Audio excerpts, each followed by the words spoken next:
तो आज की इस वीडियो में हम जानने वाले हैं ICF versus LHB rail coaches के बारे में।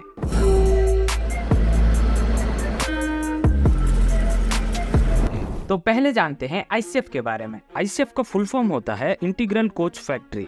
ICF कोचेस को सबसे पहले बनाया गया था 1950s में। ICF का पहला कोच स्टार्ट किया गया था 1955 में तब के प्राइम मिनिस्टर जवाहरलाल नेहरू के द्वारा, और इसका लास्ट कोच शुरू किया गया था senior technician Shri Bhaskar P के द्वारा 19 जनवरी 2018 में। और ये कोचेस को इन तीनों जगहों पर बनाया जाता है। पहला integral coach factory Perambur Chennai, दूसरा रेल कोच फैक्ट्री कपूरथला और तीसरा भारत अर्थ मूवर्स लिमिटेड बेंगलोर में। इस कोच को डिजाइन किया गया था integral coach factory Perambur Chennai में। अब जानते हैं LHB के बारे में। ये कोच लाल कलर का होता है और सब्सक्राइब बटन भी लाल कलर का होता है, सब्सक्राइब कर दो। LHB का फुल फॉर्म है Linke Hofmann Busch. LHB coaches को सबसे पहले 1998 में बनाया गया था। ये कोचेस को इन तीनों जगहों पर बनाया जाता है। एक है रेल कोच फैक्ट्री कपूरथला, दूसरा इंटीग्रल कोच फैक्ट्री चेन्नई और तीसरा मॉडर्न कोच फैक्ट्री रायबरेली में। इसका डिजाइनर और मैन्युफैक्चरर है लिंक हॉफमैन बुश। ये एक जर्मन कंपनी है। LHB कोचेस का production rail coach factory Kapurthala में 2010 से लेकर 2011 तक 300 कोचेस बनाए हैं। 2012 से लेकर 2013 तक 1680 कोचेस बनाए हैं और 2013 से लेकर 2014 तक 1701 कोचेस बनाए हैं। इंटीग्रल कोच फैक्ट्री में 2013 से लेकर 2014 तक 25 LHB कोचेस बनाए हैं। 2014 से लेकर 2015 तक 300 कोचेस बनाए हैं और 2016 से लेकर 2017 तक इसका प्रोडक्शन नंबर 1000 कोचेस तक बढ़ जाता है।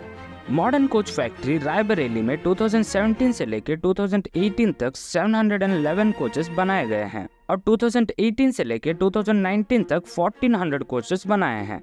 ICF कोचेस को माइल्ड स्टील से बनाया जाता है और वहीं LHB कोचेस को स्टेनलेस स्टील से बनाया जाता है। इसकी वजह से ICF के मुकाबले LHB कोचेस का वेट कम होता है और LHB का इस कम वेट के वजह से ही उसका मैक्सिमम स्पीड 160 kmph से लेके 200 kmph तक का होता है, पर इसे 120 kmph स्पीड से ही चलाया जाता है। और ICF का मैक्सिमम स्पीड वजन ज्यादा होने की वजह से 130 kmph का होता है।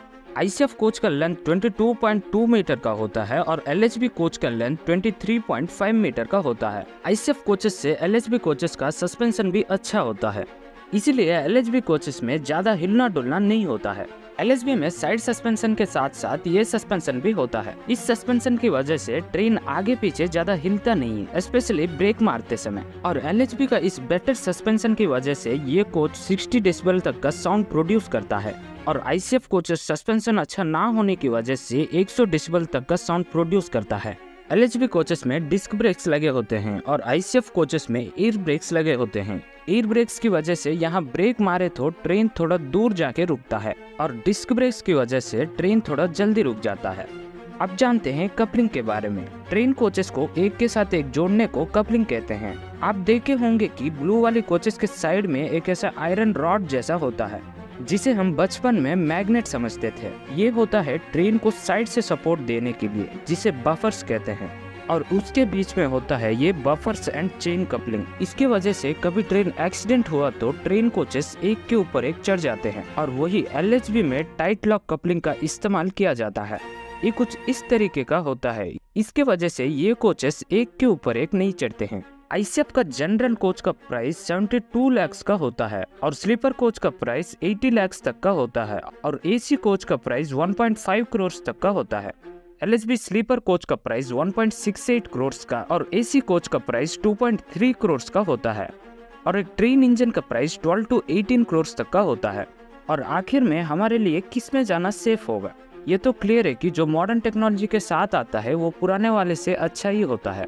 इसलिए better suspension, better braking system और बेटर कंफर्ट के साथ LHB हमारे लिए सेफ होता है। और क्या आपको चंद्रयान 3 और इसरो के बारे में पता है? अगर नहीं तो यहाँ क्लिक करो। यहाँ मैं बताऊंगा इसरो के स्टार्टिंग से लेके अब तक की इंस्पायरिंग स्टोरी के बारे में। अगर यहाँ तक देखे हो तो वीडियो को एक लाइक कर दो और चैनल को सब्सक्राइब कर दो। Thanks for watching.